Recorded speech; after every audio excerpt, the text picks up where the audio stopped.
खिलाफ जो भी साजिश करेगा हम उनको छोड़ेंगे नहीं।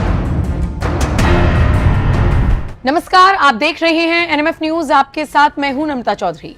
भारत और पाकिस्तान के बीच जिस तरीके से युद्ध जैसे हालात हुए, उसके बाद भारत से कई जासूस पकड़े जा रहे हैं जो पाकिस्तान को भारत के सैन्य ठिकानों की खुफिया जानकारी दे रहे थे, जो भारत के सेंसिटिव इलाकों की तस्वीरें खींच खींच कर भेज रहे थे।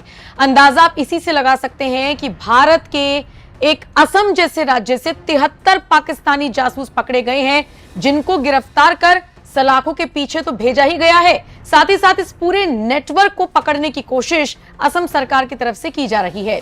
सिर्फ असम ही नहीं, आप हरियाणा देख लीजिए, यूपी देख लीजिए, तमाम ऐसे ऐसे राज्यों से पाकिस्तानी जासूस पकड़े जा रहे हैं और जो निश्चित तौर पर हर किसी को हैरान तो कर ही रही हैं, साथ ही साथ सुरक्षा एजेंसियों के लिए भी एक बड़ी चिंता का सबब बने हुए हैं। मसलन ये पाकिस्तानी जासूस यहां कब से रह रहे थे, वो कौन लोग हैं जो देश के ही गद्दार हैं, देश का खा रहे हैं, देश में कमा रहे हैं, लेकिन जासूसी पाकिस्तान के लिए कर रही हैं। इस वक्त सुरक्षा एजेंसियों के लिए इन ताकतों से लड़ना भी एक बड़ी चुनौती बनी हुई है। और इसी कड़ी में अभी कुछ वक्त पहले एक नाम सामने आया था, फेमस यूट्यूबर ज्योति मल्होत्रा का।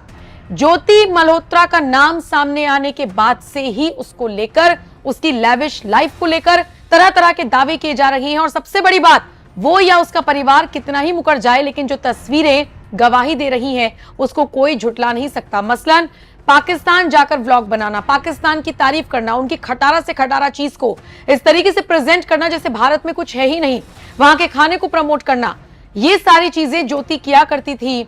और खबर तो ये भी मिल रही है सूत्रों के हवाले से कि ज्योति पाकिस्तान में ही शादी करना चाहती थी और वहीं पर बसना चाहती थी। कुछ सूत्रों के हवाले से ये भी खबर मिली है कि ज्योति के जो फोर फादर्स रहे हैं वो पाकिस्तान के ही रहे हैं। हालांकि इसको लेकर फिलहाल जांच की जा रही है, लेकिन इन सब के बीच सुरक्षा एजेंसियां हो या भारत सरकार, ऐसे जासूसों के खिलाफ कड़ी से कड़ी कार्रवाई का आदेश जारी कर दिया गया है। इन सब के बीच महाराष्ट्र के मुख्यमंत्री देवेंद्र फडणवीस का भी एक बयान सामने आता है। देवेंद्र फडणवीस कहते हैं कि ये जो लोग हैं ना, व्हाइट कॉलर, ये व्हाइट कॉलर बनकर ही देशद्रोह करते हैं, लेकिन ऐसे किसी भी शख्स को अब बख्शा नहीं जाएगा। इस प्रकार के लोग व्हाइट कॉलर बनकर किस प्रकार से देशद्रोह करते हैं, ये ज्योति मल्होत्रा के केस में हमको दिखाई पड़ता है। अब उसने कहां कहां रीकी की है, ये धीरे धीरे ध्यान में आ रहा है। और ऐसे और कौन लोग हैं, इनको भी आइडेंटिफाई किया जा रहा है।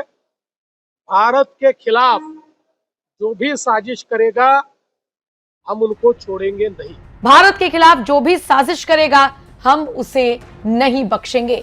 फडणवीस ने तो ऐलान कर दिया है।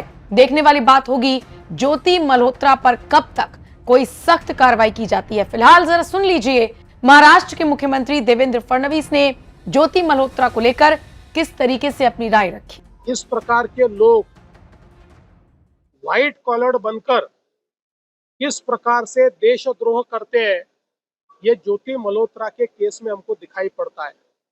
अब उसने कहां कहां रीकी की है, ये धीरे धीरे ध्यान में आ रहा है। और ऐसे और कौन लोग हैं, इनको भी आइडेंटिफाई किया जा रहा है। भारत के खिलाफ जो भी साजिश करेगा हम उनको छोड़ेंगे नहीं।